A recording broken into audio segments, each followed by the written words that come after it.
Now, these protests in the US cities of Portland, Oregon and Seattle, Washington in particular are a real worry. They show a terrible fracturing in US society. People are getting hurt. There's a very clear political dimension to all of this too. There's tensions right around the country, of course, but in these two West Coast cities, renowned as Democrat strongholds, cities of the so-called peace-loving liberal left, in these cities, the Black Lives Matter, defund the police and anti-Trump protesters have been encouraged and even supported by local mayors and the like, even as they've turned violent.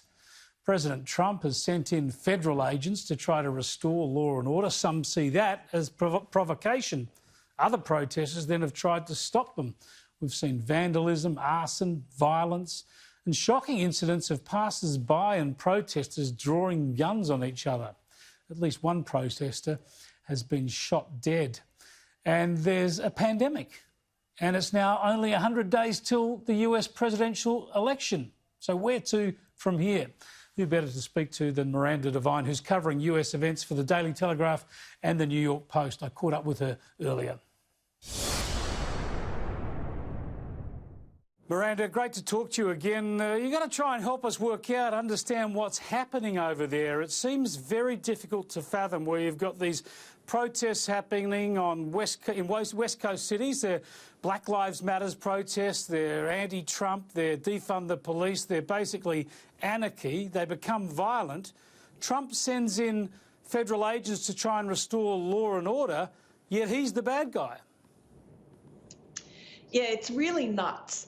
You can only understand it if you realise that every single thing that happens in this country at the moment, 100 days from the election, is all about the election. And it's really, especially in the Democrat states, the so-called blue states and blue cities where you're seeing all this unrest, they want Trump out. And because Joe Biden is not much of a candidate, you know, he's been stuck in his basement for the last 4 months and he really is not all there. And so all they have really is to go on hating Trump.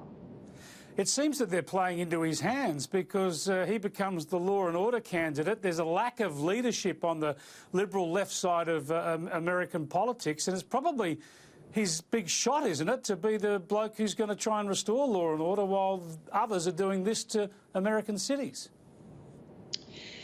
Yes, look, that's my gut feeling, but it's still a work in progress. I mean, the main thing on people's minds, I think, really that Trump has to get on top of is the coronavirus, the pandemic and the crippled economy. But the visuals on your screen every night of these anarchists, you know, in Texas, for instance, last night, a young protester was shot dead. He himself was toting an AK-47 to the protest. You know, America, the whole gun culture in America makes all these violent anarchist protests even more fraught with danger. And in those towns like Portland and Seattle, it's really made the lives of many of the people who live there miserable. And then there's the whole tail end effect of defunding the police, or even in Minnesota, where they've abolished the police in Minneapolis after the George Floyd murder. And in New York, they've defunded the police by 1/6, by $1 billion.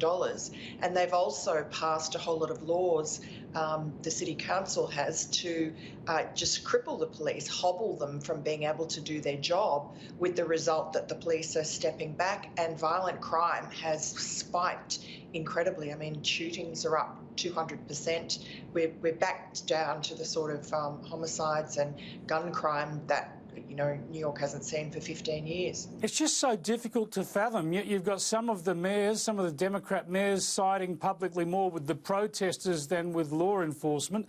As you say, there's been killings, there's been guns drawn many times between protesters and other groups. How close is America to widespread civil unrest, or, as you said, suggested earlier, away from those particular cities you wouldn't know about it?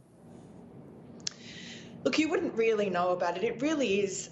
It looks terrible on Twitter and on your screens. And yes, in these pockets pockets, these few thousand anarchists and Antifa people are causing mayhem, and the police everywhere have been hobbled, and they're retiring at the rate of knots. I mean, they probably retire even more if there were jobs to go to. They're definitely demoralised everywhere, and this is, you know, a tragedy for a country that just 20 years ago went through 9/11 and the police and the firefighters were the heroes. Now they're enemy number one, and it's anti-police rhetoric is so destructive. And what it's doing, coupled with this criminal reform movement that's just gone through all the city councils, all the far left, the socialists, the Democrats, is this whole idea that we have to decarcerate. That means let people out of jail. That in New York, they've half emptied Rikers Island. You know, the streets are just full of criminals who should be in jail and are now, bashing and beating and robbing and shooting people. A 1-year-old boy was shot dead the other day when he was having a barbecue with his family in Brooklyn. It's really a dangerous place in a lot of New York and in a lot of cities around the country. And it seems as if the Democrats want this mayhem to continue in a weird way, because I think they see it as they're sowing chaos so that they can portray Donald Trump as Captain Chaos and Joe Biden as the calm, reassuring, Uncle Joe, middle-class Joe from Scranton, Pennsylvania, who can come in and make it all better. Extraordinary stuff. Deeply, deeply worrying. We'll keep an eye on it.